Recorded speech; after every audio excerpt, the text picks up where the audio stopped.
Tonight, recalling the chaos at the Capitol on the eve of the one-year anniversary.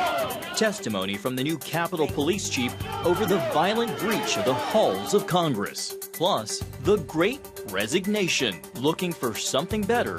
Better pay, better recognition, less direct exposure with customers. Americans are quitting their jobs in record numbers. And the devastating toll. To lose them one by one was so devastating and, so heartbreaking. COVID's strike to the heart of the nation's Native American community. All this and more tonight on Faith Nation.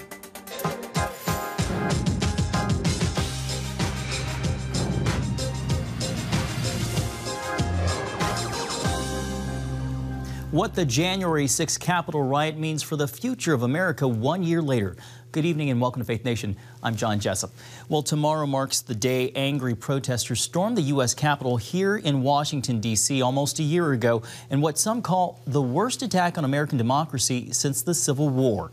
While there have been a number of investigations, security enhancements, and even some prison time for those involved, the country remains as divided as ever.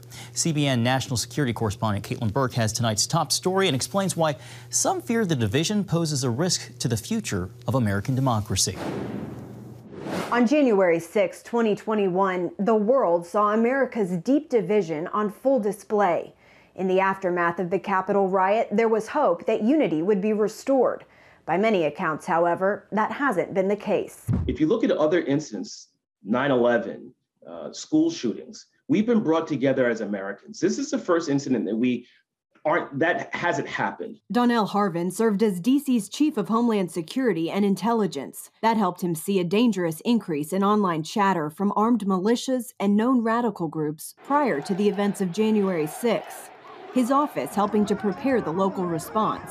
I will go to my grave knowing that had it not been for the local authorities, that the Capitol would have fallen. While security breakdowns on the federal level remain under investigation, Harvin says it's important that looking back doesn't distract from moving forward. The radical elements that really want to tear apart this country are still there. Security experts like Harvin worry that our divisive political environment will continue to provide a foothold for those radical elements. The violence that we experienced on January 6th is decentralized and will go back to the states. And we see evidence of that already with election officials being threatened, public health officials being threatened, school officials being threatened. Harvin says this leads him to believe that instead of targeting the nation's capital, the next threat will be directed at the state and local level. Just from a Homeland Security and intelligence analysis standpoint, if those individuals and like-minded individuals who sought to stop the certification of the vote on the very, very last day they could, failed on January 6th. Indications are that they'll go further up in the voting cycle and try to stop people from actually casting their votes or stop the votes from being counted and certified at the state level. Looking ahead, Harvin says it's imperative that we protect election officials while securing state houses and voting sites. Ultimately, though, he believes restoring national unity is the most important way to ensure the survival of American democracy. Caitlin Burke, CBN News. All right, CBN News national security correspondent Caitlin Burke. Thank you, Caitlin. Well, for more on tonight's top story, joining us now is California Congressman Ro Khanna. Congressman, we appreciate your time and welcome back to Faith Nation. I'm sure you've had a chance to hear what Chief Manger said earlier today, addressing the changes since that day when Congress was in the process of certifying the 2020 election, which handed Joe Biden the White House, though contested by former President Trump and his supporters. Congressman, what are you thinking about now on the eve of the anniversary? Do you feel more secure in the Capitol 1 year later? I do. The Capitol Police have done an extraordinary job. I've been thanking them this week for their service. I believe that we are now secure and that no one should try to attack the temple of American democracy, the Capitol, ever again. Your Republican colleagues largely have panned the Select Committee investigating the attack and have threatened to disband it if the midterms return them to power. Texas Senator Ted Cruz has raised the prospect of impeaching President Biden if the GOP wins back congressional majorities, calling it payback. Congressman, is he right? Will political retribution rule the day depending on who holds power? I hope not. Our competition isn't each other. Our competition is China. I mean, they would love it if we just impeached president after president and played tit for tat. But at some point, we've got to understand that the country matters more. We have to care about our country first. And just playing a game of retribution is only going to weaken us internally. So if the president of either party does something wrong and you have to investigate it, fine. But don't use impeachment simply as a political tool. You know, Americans who voted for Joe Biden overwhelmingly said they supported him because they saw him as an experienced leader who would guide the country safely out of the pandemic. Nearly a year into his presidency, though, the metrics show we're breaking new records nearly daily with the latest Omicron surge. Meanwhile, you're well aware another wave we're witnessing is the flood of retirements in the Democratic caucus. Congressman, I got to ask you, what's the basis for your argument that Democrats deserve the confidence of voters in November, given where we are today? Well, it's a fair question, and I'm not going to sugarcoat it. COVID has been much tougher with Delta and Omicron than anyone thought. But this president has done a good job in getting the vaccines distributed. He has credited President Trump on Operation Warp Speed for helping get the vaccines manufactured. And my view is put the politics aside. Let's just come together as a country to make sure everyone gets vaccinated, boosted, that we develop the Pfizer pill to make sure more Americans aren't dying. The argument for having Democrats stay in office is I still think the American Rescue Plan was good and it helped put our country back on track economically and infrastructure. But I'm more interested in what we can do to come together to finally get past COVID. Speaking of infrastructure, where do things stand considering the Build Back Better agenda by President Biden, given the fact that you didn't have the votes to pull it across the line in the Senate with the opposition from Senator Manchin? Well, I'm always blunt when I come on this program. It's not going to be what we passed in the House. I think that's unfortunate because the House bill would have given everyone universal preschool, would have done things on the climate that we need. But I've talked to Senator Manchin even recently. I'm open to a compromise. I think we have to listen to him, hear his concerns, see what he could support, and then come to a compromise and get that passed. And our final minute, Congressman Khanna, between voices getting booted off of social media or those like Senator Rand Paul of Kentucky promoting a, quote, conservative exodus of platforms like YouTube over concerns of censorship, how much does this potentially widen the digital divide that you're trying to close when it comes to big tech? I know that you have a book that talks about making tech work for all of us. I appreciate that. The book is called Dignity in a Digital Age, and there are 2 points. One, we can't have just $11 trillion of market cap in Silicon Valley in my district and 25 million digital jobs just on the coast. We need to get those opportunities into rural America. And two, I talk about platforms actually being more open, having more competition and more alternatives so you don't have the kind of censorship of ideas that is taking place, and that we have a true marketplace of ideas. That's the heart of American democracy. I'm not for censorship. All right, Congressman Ro Khanna, we are out of time. Thank you so much for spending time with us from the great state of California. We appreciate your time. Always a pleasure. Happy New Year's to your viewers. Happy New Year. Thank you. Well, turning overseas, Israel faces a record-setting number of new COVID-19 infections, nearly 12,000 confirmed cases Tuesday. That's the highest amount since the start of the pandemic. This comes as the Omicron variant continues its rapid spread across the globe. Here at home, the CDC reports a 98% increase in COVID cases over the last week. The United States is now averaging more than 490,000 new infections a day. The Omicron variant is responsible for 95% of those cases, which data indicates often causes less severe disease than other coronavirus variants. If you look at the three variants in blue, red, and yellow, with Omicron being yellow, and take a look at admissions, oxygen necessity, severe disease, and death.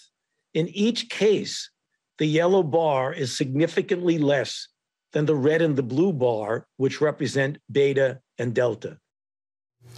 Though less severe, Dr. Fauci warns Americans to continue following CDC recommendations like getting vaccinations, booster shots, and wearing masks, saying the rise in Omicron is taxing hospitals nationally. While the variant is less likely to lead to ICU admissions, hospitalizations across the country are up 63% since last week.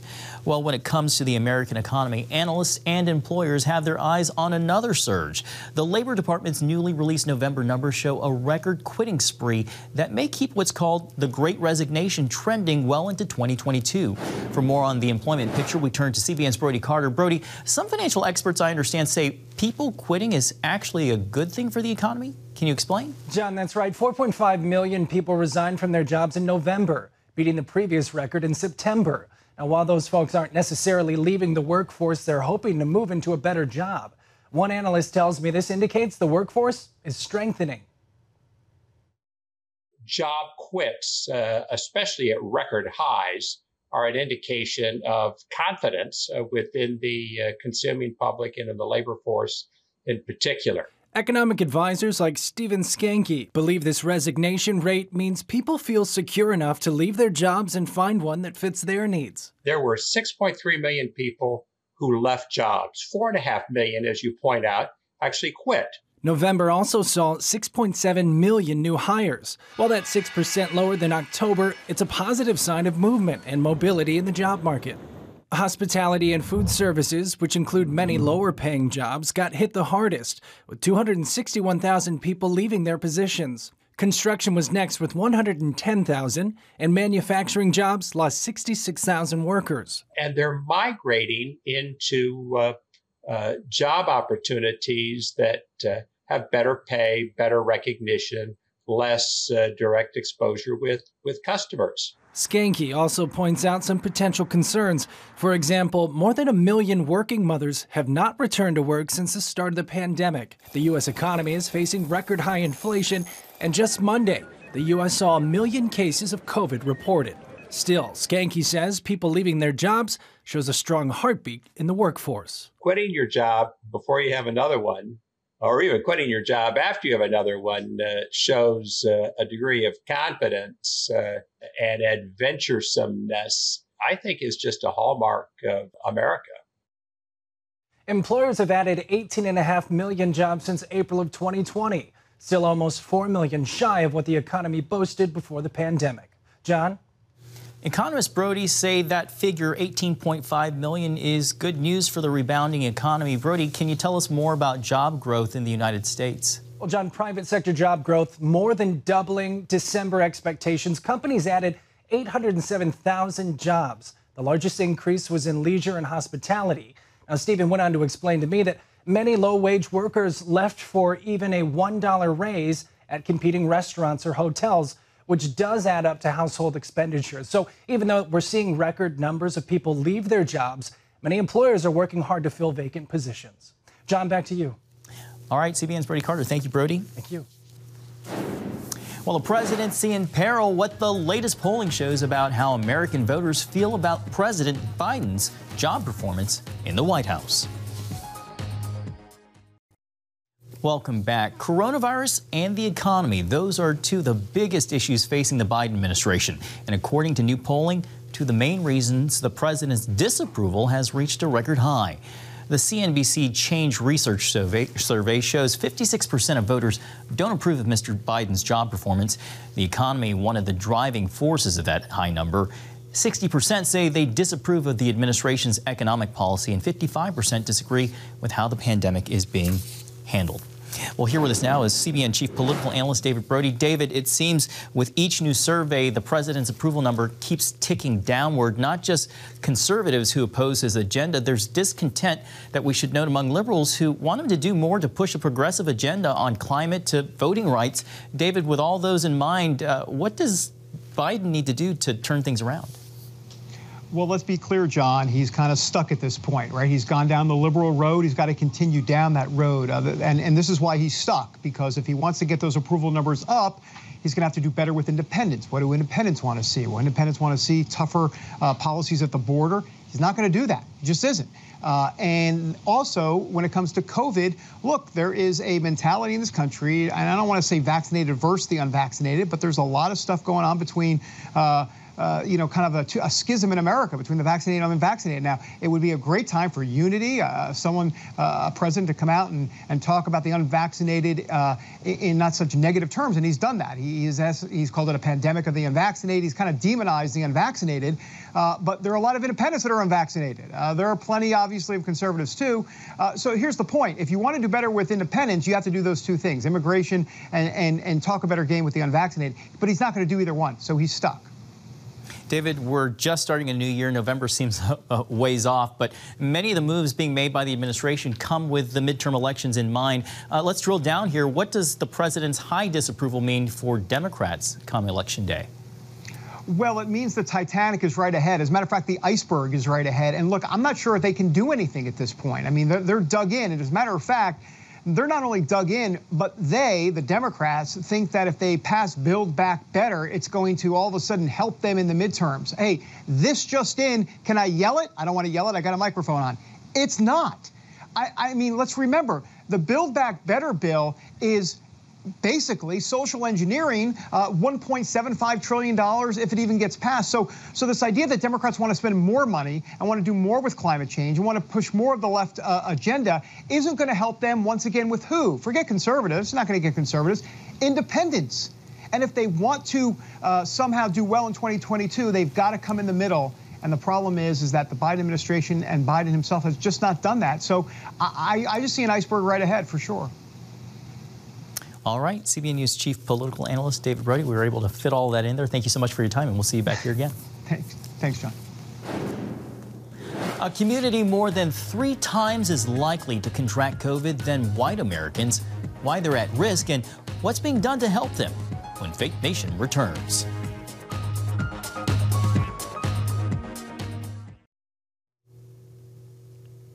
Welcome back. It comes as no surprise the coronavirus pandemic has dealt a blow to communities across the country.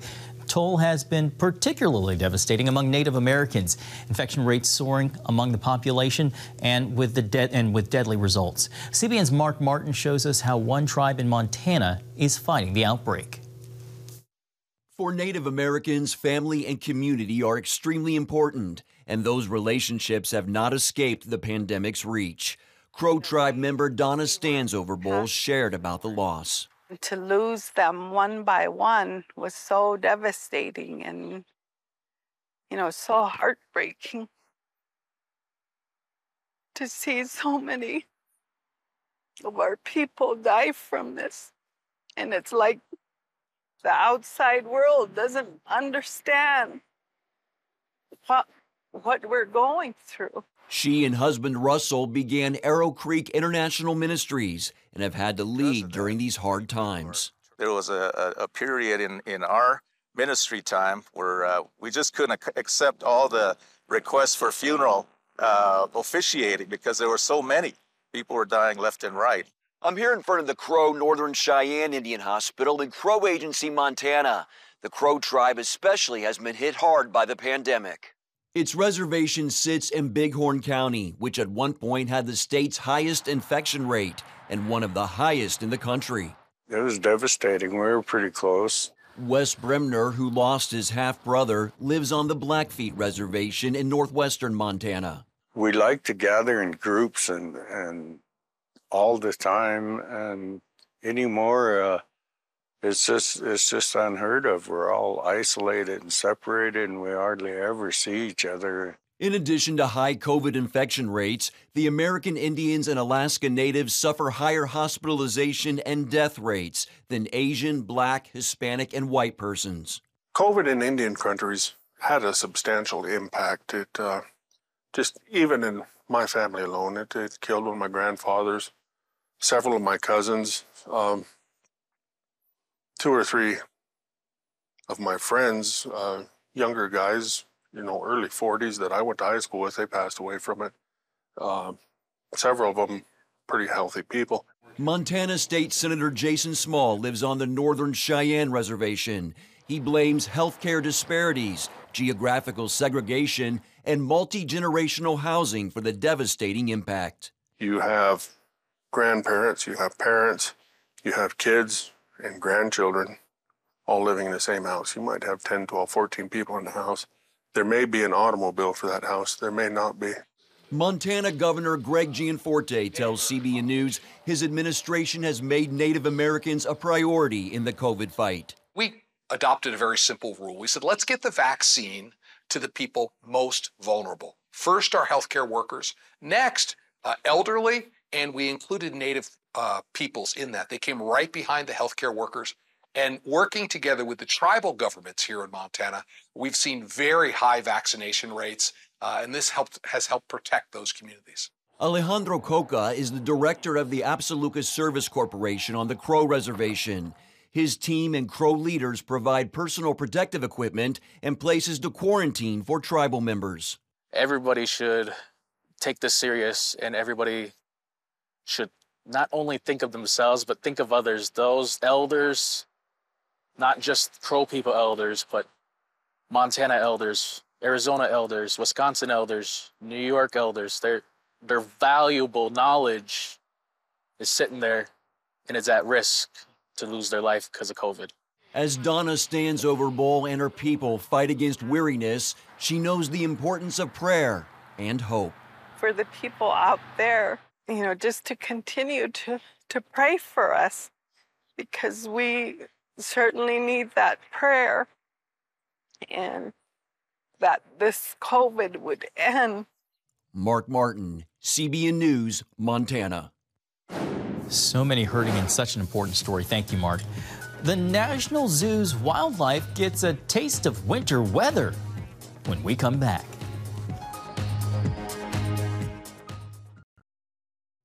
And finally tonight, the winter cold here in the nation's capital means the remnants of Monday's snowstorm could stay on the ground for a bit. And while some may be ready for warmer weather, others don't seem to mind a little snow day action, especially residents of the Smithsonian National Zoo, including the newest panda edition.